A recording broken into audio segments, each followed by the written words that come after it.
Welcome back. આજના લેક્ચરમાં ફરીથી મિત્રો આપણે ટ્રેન્ડિંગ ન્યૂઝ વોકેબ્યુલરી સમજવાનો પ્રયત્ન કરીશું।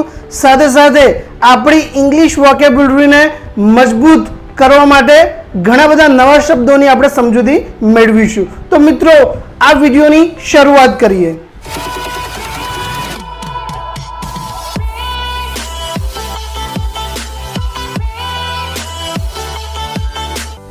આ લિસ્ટમાં સૌપ્રથમ વર્ડ છે બ્લેટન્ટ। બ્લેટન્ટ એટલે કે બેશરમ, નિર્લજ્જ।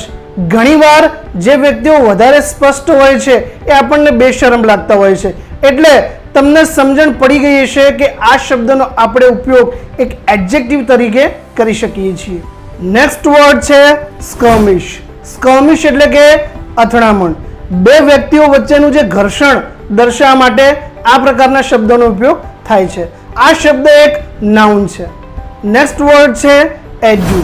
એડ્યુ એટલે કે વિદાય અથવા રામ રામ। તો જ્યારે કોઈ વ્યક્તિ બીજા કોઈ વ્યક્તિના ઘરે મહેમાન બનીને જાય છે ત્યારે નીકળતી વખતે રામ રામ કહીને નીકળે છે, એટલે કે આ શબ્દનો મોટા ભાગે ઉપયોગ જ્યારે કોઈ વ્યક્તિ મૃત્યુ પામે છે અને એને સંબોધવા માટે જો આપણે વાત કરવી હોય તો આ પ્રકારના શબ્દોનો આપણે ઉપયોગ કરી શકીએ છીએ।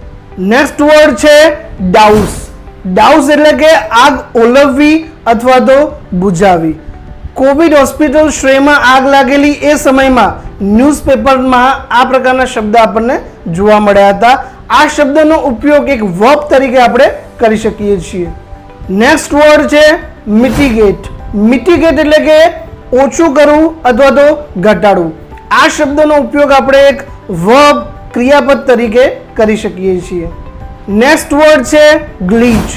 આ પ્રકારનો શબ્દ આપણે ઘણીવાર યુટ્યુબમાં કોઈ ટેક ચેનલની અંદર સાંભળેલો હશે।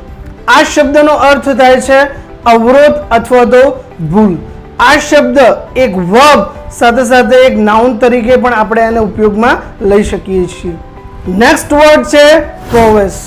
પ્રોવેસ એટલે કે નિપુણતા અથવા તો કૌશલ્ય। આ શબ્દનો ઉપયોગ એક નાઉન તરીકે થાય છે। નેક્સ્ટ વર્ડ છે એફુલજન્ટ। એફુલજન્ટ એટલે કે તેજસ્વી। આ શબ્દનો ઉપયોગ એડજેક્ટિવ તરીકે કરી શકીએ છીએ। Next word duende. આ શબ્દ એક સ્પેનિશ ડાયલેક્ટનો વર્ડ છે જેનો અર્થ થાય છે બીજાને આકર્ષવા માટેની કળા। આ શબ્દનો ઉપયોગ આપણે એક નાઉન તરીકે કરી શકીએ છીએ। નેક્સ્ટ વર્ડ છે કોલીવોબલ્સ। કોલીવોબલ્સ એટલે કે પેટનો દુખાવો। આ શબ્દનો ઉપયોગ એક નાઉન તરીકે થાય છે। તો બસ મિત્રો આ વિડીયોમાં આટલું જ। આઈ હોપ તમને વિડીયો ગમ્યો હશે। વિડીયો ગમ્યો હોય તો લાઈક કરો, વધારેમાં વધારે મિત્રો સાથે શેર કરો। ફરીથી મળીશું એક નવા ટોપિક સાથે। ત્યાં સુધી keep learning, keep watching. Thank you.